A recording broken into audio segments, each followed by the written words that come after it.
విడత రైతు భరోసా నిధులు విడుదల చేసిన జగన్ ఇప్పటివరకు 34,000 కోట్ల రూపాయల విడుదల.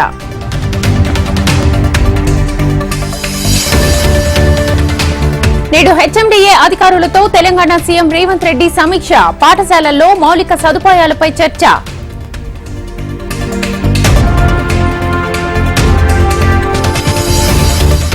పల్నాడు జిల్లా సత్తెనపల్లిలో మంత్రి అంబటి పర్యటన.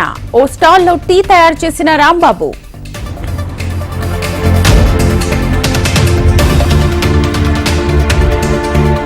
వైసీపీకి ఎంపీ మాగుంట శ్రీనివాసులు రెడ్డి రాజీనామా. 5 ఏళ్లు సహకరించిన సీఎం జగన్ కు ధన్యవాదాలు తెలిపిన ఎంపీ.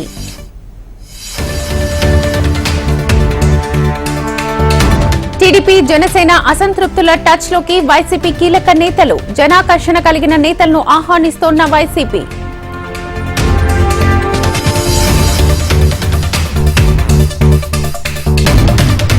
ఇవాళ వైసీపీలోకి మాజీ ఎమ్మెల్యే గొల్లపల్లి సూర్యారావు. తాడేపల్లిలో సీఎం జగన్ ను కలవనున్న గొల్లపల్లి.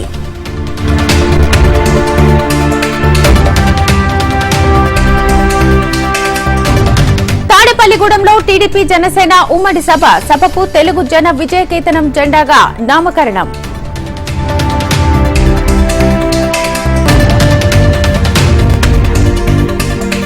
సుప్రీంకోర్టులో నేడు ఎమ్మెల్సీ కవిత పిటిషన్ పై విచారణ. ఢిల్లీ లిక్కర్ కేసులో ఈడీ నోటీసులను సవాల్ చేసిన కవిత.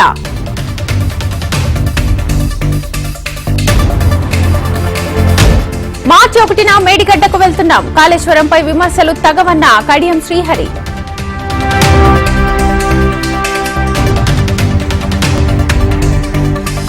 ఆదాయంపై దృష్టి పెట్టిన తెలంగాణ ప్రభుత్వం. అవకాశం ఉన్న శాఖల ఆదాయం పెంచుకునేందుకు కసరత్తు.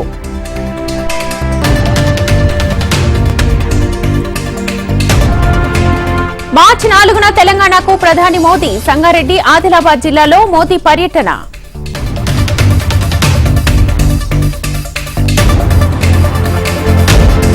ఆపరేషన్ ఆకర్ష్ ముమ్మరం చేసిన తెలంగాణ బీజేపీ. మెజారిటీ స్థానాల గెలుపే లక్ష్యంగా జాతీయ నాయకత్వం వ్యూహాలు.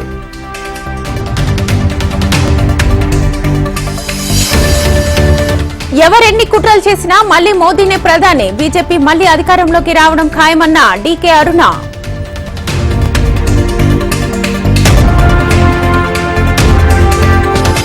మంత్రి పొన్నం, బండి సంజయ్ మధ్య ముదురుతోన్న వివాదం. ఇద్దరు నేతల మధ్య కొనసాగుతోన్న మాటల యుద్ధం.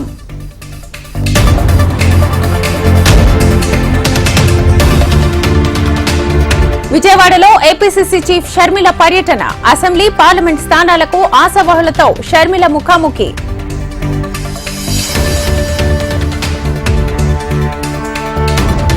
హన్మకొండ జిల్లాలో బండి సంజయ్ ప్రజాహిత యాత్ర. కొత్తకొండ వీరభద్రస్వామి ఆలయంలో సంజయ్ ప్రత్యేక పూజలు.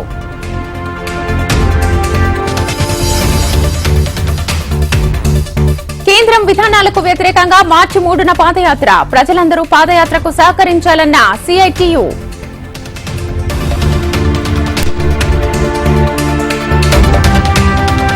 నిర్బంధంలో విశాఖ స్టీల్ ప్లాంట్ ఈడీ. రాత్రి నుంచి ఈడీని నిర్బంధించిన స్టీల్ ప్లాంట్ పరిరక్షణ కమిటీ.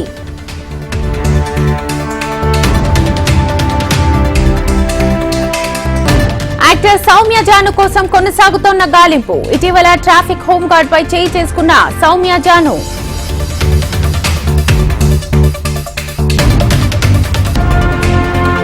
ఇమ్రాన్ ఖాన్ పై మరో కేసు నమోదు. ఆల్ ఖాదిర్ అవినీతి కేసులో నేరారోపణ.